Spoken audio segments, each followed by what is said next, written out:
লিনুরিয়াহু মিন আয়াতিনা।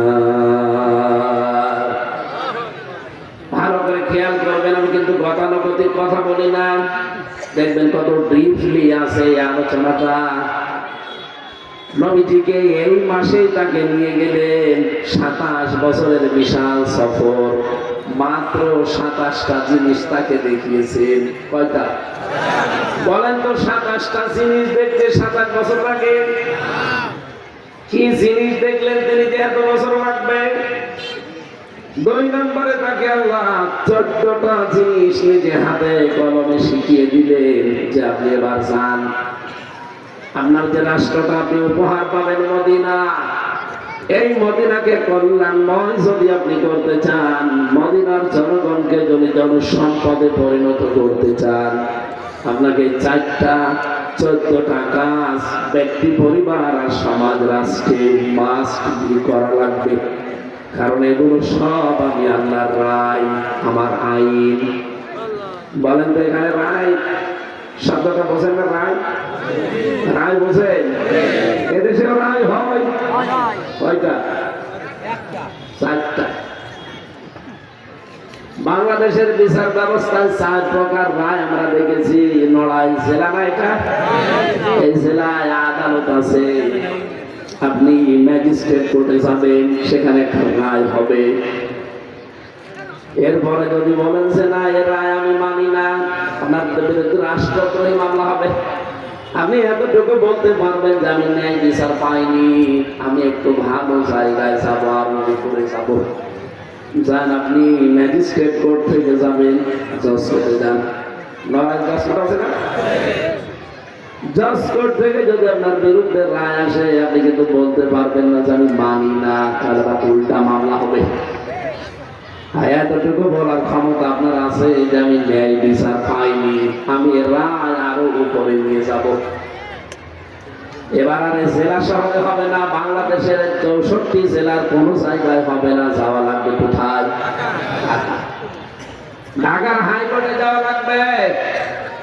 এখানে যারা হাইকোর্টে গেছেন, দেখেন হাইকোর্টের সামনে একটা জিনিস টাঙানো আছে।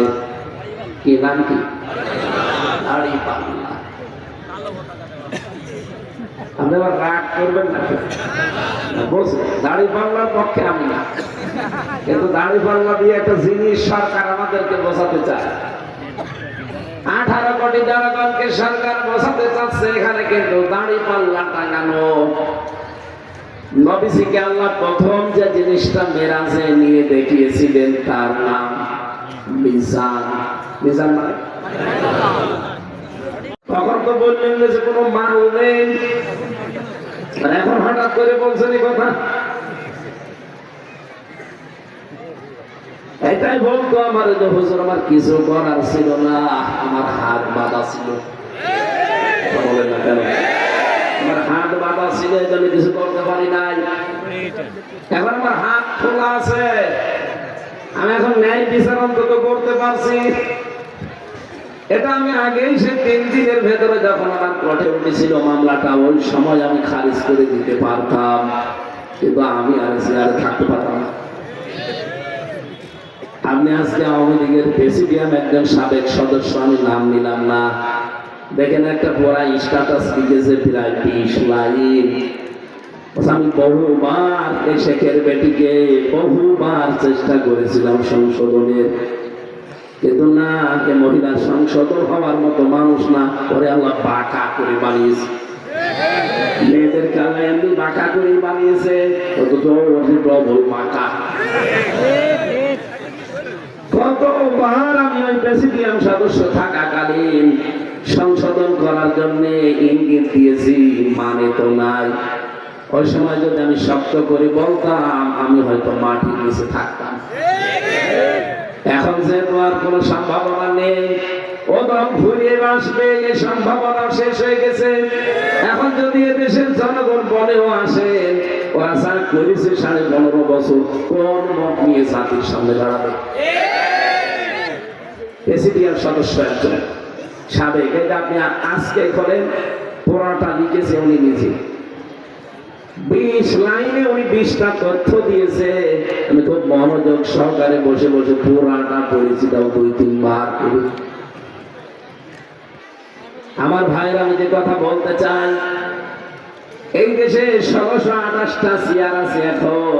এই চেয়ার না, যিনি পালিয়ে গেছে তার থেকে শুরু করে আপনাদের যে ওসি সাহেব এসেছে, ওসি চেয়ার 1628টা। আপনি হিসাব করে দেখবেন, শুধু একজনের হাত খোলা ছিল, বাকি 1627টা চেয়ার সব হাত বাঁধা ছিল। বাইরে বাইরে যা শুনতেন, যা বলতো, সব আন্দাজে, আসল কথা ওনার। এই যে খাওয়া কাকু মাঝে মাঝে কা কা করতো, ওর কোনো বেল বেরেক নেই। হাসাও মাহমুদ চট্টগ্রামের বলতো, কোনো বেল বেরেক নেই। আসল কথা, ফাইনাল কথা ওনার, যিনি পালিয়েছেন। ওনার একটা হাত শুধু খোলা ছিল বলতো, বাকি সব হাত ছিল বাঁধা। বিচারপতির হাত শুধু খুলে দিতে দেরি। দেখেন, উনি নিজেও জানতো। 3 বছর আগে আমার যখন 21 সালের প্রথমে ছেলে নিয়ে যান, তখনই উনি আমার চাচাকে বলেছিলেন যে আমি জানি এর কোনো ব্যক্তি নেই, কিন্তু আমার কিছু করার নেই। বারবার বলতেন যে আমার বেঞ্চে আপনারা মামলা দেবেন না, আমার বিবেকে মাথা দেয়, অন্য বেঞ্চে নিয়ে যান। কিন্তু আমার পরিবার এবং আমার যে দল, তারা জানতো যে এই লোকটা একটু ন্যায় বিচার হালকা পাতলা করে। তারপরেও তিনি পারেননি। শেষ পর্যন্ত এই যে 5 তারিখের পরে তিনি পুরাটা খারিজ করে দিলেন, নিঃশ্বাস নিলেন একটা। আমরাও চাই এদেশে কোনো মানুষের হাত আর বাধা থাকবে না, সবার হাত থাকবে আবু সাইদের মতো খোলা। তারা চান হাত খোলা দেখি।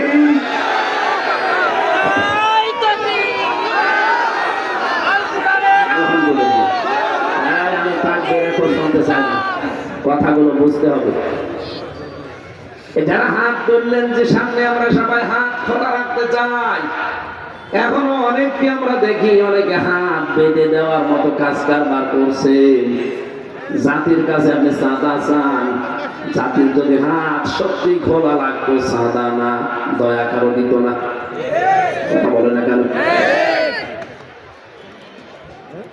আমার নামে তো বদনামি বের করে দিয়েছেন যে উনি আসলে শুধু রাজনীতির কথা বলে। এই যে এতক্ষণ যা বললাম, কোনটা রাজনীতির কথা বলেন? কোরআনের কথা বলতে গেলে কারো সাথে যদি রাজনীতি মনে হয়, হায় এটা আমার রাজনীতি। আমার তাফসীর যদি আপনি ভুল ধরতে পারেন, তাহলে আলেম নিয়ে আসেন। আপনি এমন ফতোয়া দেন যে কোরআনের সাথে রাজনীতির সম্পর্ক নেই। আমার ছোট্ট মাথায় কোরআন সম্পর্কে আমি 918 জায়গায় পেয়েছি যে কোরআন দিয়ে রাজনীতি করা লাগবে। আমার ছোট মাথায় যদি এতগুলো আয়াত থাকে রাজনীতির, যারা বড় বড় মাথা আছে তো আরো বেশি পাবে। আর যে লোকটা ফতোয়া দেয় যে কোরআনের সাথে রাজনীতির সম্পর্ক নেই, আল্লাহর কসম যদি আমার সামনে সূরা ফাতিহা শুদ্ধ করে পড়তে পারে, আমি মিষ্টি খাওয়াবো।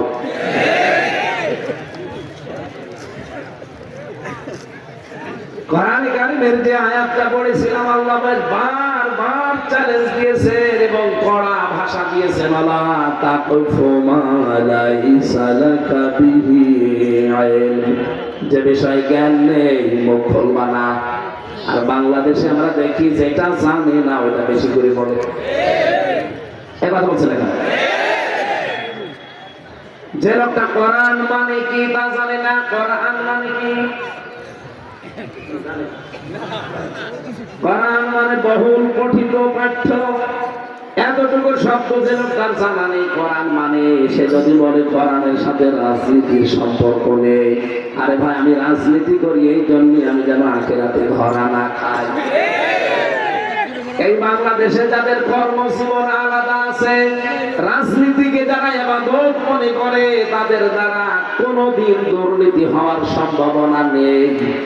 আর যাদের কোনো কর্মজীবন নেই, রাজনীতিটাই তাদের কর্মজীবন, ওরা শুধু চেয়ার পেতে দেরি, দুর্নীতি করতে দেরি করবে না।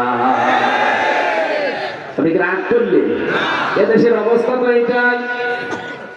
যাদের কর্মজীবন নেই, যারা এই রাজনীতিকে কর্ম বানিয়েছে, কয়দিন পরেই দেখবেন আঙ্গুল ফুলে করা কাজ হয়ে যাবে। এটা জাতি 53 বছরে বুঝে ফেলেছে। এই জন্যই জাতি এখন চাচ্ছে যাদের কর্মজীবন আলাদা আছে, আর এই মানুষগুলো যারা রাজনীতিকে ইবাদত মনে করে এরা যদি সামনে চেয়ার পায়, কোনোদিনে দেশে আর সাদাবাজি হবে না। আমিরে জামাত ডাক্তার শফিকুর রহমান হাফিজাহুল্লাহ সব কথা আজ পর্যন্ত বলেছেন, এই কথাটা সবচাইতে বেশি গুরুত্ব দিয়ে বলেছেন, এদেশে যদি ইসলাম আসে প্রথম দিনে দেশ থেকে সাদাবাজি ঝাঁটিয়ে বিদায় করা হবে। মানুষ এমনি মানুষ বদনাম দেন যে হাত বদল হয়েছে, সাদাবাজি করার আগে এই হাত করতো, এখন এই হাত করে, কেন কথা বলবে মানুষ? 5 তারিখের পর থেকে যারা এগুলো করছেন, নির্যাতিত, অত্যাচারিত, জুলুমের শিকার শুধু আপনি নিজেই হয়েছেন। কেন আমি জুলুমের শিকার ছিলাম না? আমার বাবার কাছ থেকে 32 লাখ টাকা নিল 3 বছরে। আমি আকিজ গ্রুপে ছিলাম, সেখান থেকে 32 লাখ টাকা নিয়েছে। আপনার চাইতে তো 3 বছরে বেশি আমি অত্যাচারিত হয়েছি। ওরা আমার জেলের ভেতরে যদি রাখতো তো কয়দিন রাখতে পারতো, অসুবিধা ছিল না। রেখেছে আমার ফাঁসির কন্ডেম সেলের ভেতরে 24 ঘন্টা তালা লাগানো, সিসি ক্যামেরা দিয়ে রেখেছে, আমি যেন কারোর সাথে দেখাও না করি। ক্ষেতের ভেতর দিয়ে আমার তাড়া দিয়েছিলেন, সেটা আমি মাফ করে দিলাম। আমি আপনাকে কোরআনের কথা বলতে গিয়েছিলাম বগুড়াতে, আপনি বলতে দেননি, মাফ করে দিলাম। কিন্তু আমার গাড়িটার সব ওকে ছিল, গাড়ি আটক করে আপনি 1,13,000 টাকা নিয়েছেন। টাকাগুলো ফেরত দেন। এরপরে আস্তাগফিরুল্লাহ বলছে টাকা নেই না, তাহলে মাফ করুন। 7 দিন সময় দিলাম, টাকাটা যদি দিয়ে দেন আপনি মনে করবেন আপনার মাফ হয়ে গেছে। 1 লাখ টাকা ফেরত দিয়েছে আর বলছে 13,000 টাকা মিষ্টি খাওয়ার জন্য মাফ। ঠিক আছে, বাংলাদেশে মনে হয় এই প্রথম যে ওসি কাউকে টাকা ফেরত দেয়।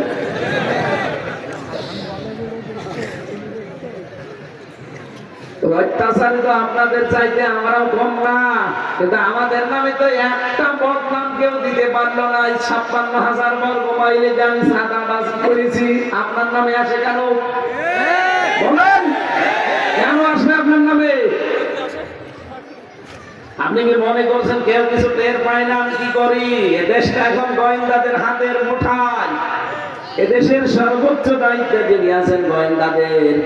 কয়েকদিন আগে আমি কথা বলেছিলাম, আমরা দেশটাকে নখদর্পণে রেখেছি, আমরা দেখতে চাচ্ছি কে কেমন কি কাজ করে। আমি মনে করছেন আমি রাত 2টার সময় চাঁদা চাইলাম, টের পেল কি করে? আরে বাবা, রাত 2টা আমি পায়খানায় বসে বসে কি করে তা ওরা অফিসে বসে দেখতে পাচ্ছে, বুঝলেন আপনি? আমি নিজে ওদের মেশিন দেখেছি রিমান্ডে। আমার ম্যাডাম আমিরুল ইসলাম বেলালি সাক্ষীরা, আমি ধরা পড়া 3 দিন যখন চলে আমি রিমান্ডে, ওনার কাছে কি একটা কথা জিজ্ঞাসা করেছে, আমি বাস্তব বলছি ওই নাম্বারটা আমি আর ও আর আমার মা বাবা ছাড়া কেউ জানে না। অথচ ওনারা নিজেরা নাম্বার কিভাবে জোগাড় করে পুরাটা ভিডিও আকারে কল আমার পরের দিন রিমান্ডে দেখাচ্ছে।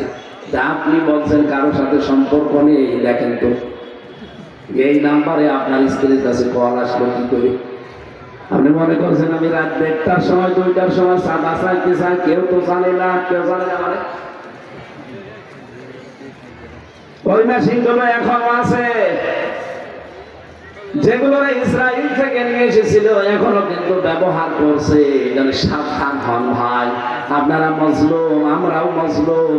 ওই 14 দল বাদ দিয়ে বাংলাদেশে যা আমরা সবাই মজলুম। কথা বলেন না কেন? আপনারা যেন ক্ষতি না করেন, নিজেদের পায়ে নিজে কোড়াল না মারেন। আমি সাবধান করলাম, দেশটা কিন্তু থালার মতো হয়ে আছে। একটা থালার ভেতরে কি কি আছে সামনে যেমন দেখতে পান, এদেশের 18 কোটি মানুষ কে কি কোথায় কি করছে সব ওরা দেখতে পাচ্ছে, শুধু ছাড় দিয়েছে আমাদের পরীক্ষার জন্য। ওরা অলরেডি বুঝে ফেলেছে দেশটা কাদের হাতে নিরাপদ। তা আপনার নিজের পায়ে যদি এখন নিজে কোড়াল মেরে বারবার উল্টা পাল্টা বকেন, মানুষ তো পাগল বলবে আপনাকে। এখানে আমি ইঙ্গিত দিলাম, আশা করি আপনি বুঝেছেন। এরপরেও যদি না বোঝার ভান করে থাকেন, এদিকে আসেন, কানের নিচে এমন জোরে 2টা দেব, সব বুঝে ফেলবেন। হুজুর আমি কিছু বুঝি না। এদিকে আসেন, আপনাকে বোঝাচ্ছি। আসেন, আমার মেন কথা বলছি এবার। বিশ্বনবীকে আল্লাহ মিজান দেখালেন। মিজান মানে মানদণ্ড। মিজান মানে আরো জোরে বলেন। এখানে আমার মনে হয় সবাই এক বাক্যে এই কথা বলবেন, মিজান মানে দাড়ি পাল্লা। কিয়ামতের দিন আল্লাহ দাড়ি পাল্লায় আমাদেরকে ওজন দেবেন। আমাদের আমল, বদ আমল আর নেক আমল, কথা বলেন না কেন? আপনি কোনদিন এ কথা বিশ্বাস করতে পারেন যে মিজান মানে দাড়ি পাল্লা, দাড়ি পাল্লায় আল্লাহ আমল মাপবেন, বদ আমল নেক আমল? আমল মানে কি বলেন তো? কাজ। আমল মানে এখানে কোন পাগলকে বিশ্বাস করাতে পারবেন যে দাড়ি পাল্লার একটা পাল্লায় 5 কেজি কাজ তুলে দিলাম, এদিকে 5 কেজি কাজ, এদিকে 5 কেজি কাজ? এটা কেউ বিশ্বাস করে? আর দাড়ি পাল্লা দিয়ে কি কাজ কেউ মাপে? বলেন, কোন কারণে আপনি এই বিশ্বাসে আছেন বলেন? পৃথিবীর প্রতিটি জিনিস পরিমাপ করার জন্য আলাদা আলাদা যন্ত্র পাবেন। এই যে সামিয়ানাটা যদি এখন আপনাকে আমি মাপ দিতে বলি, এটা কি দাড়ি পাল্লা তুলে দেবেন? এটার জন্য আলাদা একটা মাপের যন্ত্র আছে, তার নাম ফিতা, গজ। এই কথা বলেন না কেন? এই যে পানি দিয়েছে আমাকে খাবার জন্য, এই পানির বোতল যদি আপনাকে বলে এটা মেপে দেন, তো ফিতা দিয়ে মাপবেন? এটার জন্য সিসি আছে, লিটার আছে। এই কথা বলছেন না কেন? পৃথিবীর প্রতিটি জিনিস মাপ করার যন্ত্র আছে না নেই? আরো জোরে। কাজ মানে আমল, কাজ যে আল্লাহ মাপবে কিয়ামতের দিন, এটা মাপের জন্য আলাদা একটা যন্ত্র নেই? দাড়ি পাল্লা, দাড়ি পাল্লাকে কাজ মাপে, কাজ মাপার জন্য একটা আলাদা যন্ত্র আছে। এইটার জন্য যেমন ফিতা, এইটার জন্য যেমন সিসি। কাজের জন্য কাজ মাপতে হয় দাড়ি পাল্লা দিয়ে না, ফিতা দিয়ে না, গজ দিয়ে না, লিটার দিয়ে না, সিসি দিয়ে না, কেজি দিয়ে না। কাজ মাপতে হয় গুরুত্বের ভিত্তিতে। এটা হচ্ছে না কেন? কাজ মাপে কি দিয়ে? গুরুত্ব। বলেন বলেন, আরো জোরে বলেন। এখন কি গুরুত্ব? কি এই যে মঞ্চটা সাজিয়েছেন, এর গুরুত্বপূর্ণ জিনিস আছে দুইটা, একটা খুঁটি আর একটা সামিয়ানা। কি কথা বলেন? গুরুত্বপূর্ণ এই দুইটা জিনিস না থাকলে কেউ মঞ্চ বলবে? এখানে গুরুত্বপূর্ণ নয় এমন জিনিসও আছে যেগুলো না হলেও মঞ্চ হয়, যেমন এই কার্পেট, এই চেয়ার গুলো। কথা বলা লাগে, আপনি কি বলছেন নাকি বলেন?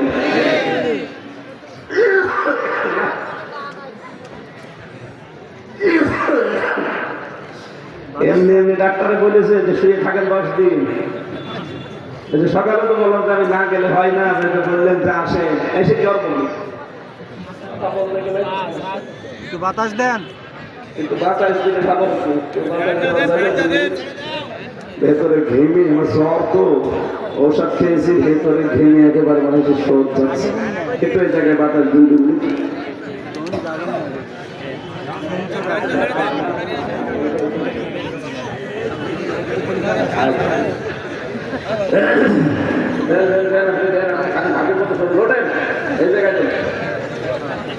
সুবহানাল্লাহ আলহামদুলিল্লাহ। খান বসে গেলে আবার বলা সুবহানাল্লাহ আলহামদুলিল্লাহ লা ইলাহা ইল্লাল্লাহ সুবহানাল্লাহ। বাতাস দিয়েছেন না রওশনের সাথে মতো? সুবহানাল্লাহ আলহামদুলিল্লাহ লা ইলাহা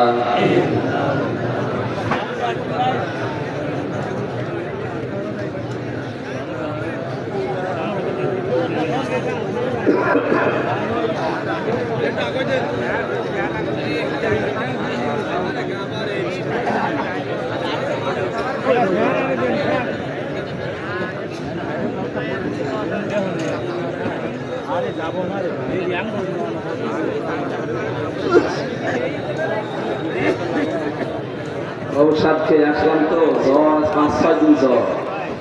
ঔষধ খেলে গা ঘামতেছে, ঘাম ভায়ে বসে গেলে আবার ফের ঠান্ডা লাগে। সুবহানাল্লাহ আলহামদুলিল্লাহ সুবহানাল্লাহ আলহামদুলিল্লাহ লা ইলাহা ইল্লাল্লাহ লা ইলাহা ইল্লাল্লাহ মুহাম্মাদুর রাসূলুল্লাহ। আমার ভাইরা, আমি গুরুত্বপূর্ণ বিষয়গুলো আপনার সামনে তুলে ধরতে চাচ্ছি। এবার কিয়ামতের দিন আল্লাহ কিন্তু মাপ দেবেন আপনার আমল, মানে কাজ মাপতে হয় যেহেতু গুরুত্বের ভিত্তিতে। এই কোরআনে কারিমে আল্লাহ 500টা বিধান দিয়েছেন শরীয়তের গুরুত্বপূর্ণ যেগুলো, আর প্রতিটা বিধানের ভেতরে দেখবেন কিছু না কিছু ফরজ আছে। কি এর ভেতরে নামাজ আছে না? আরো জোরে বলেন, নামাজ কি বলেন?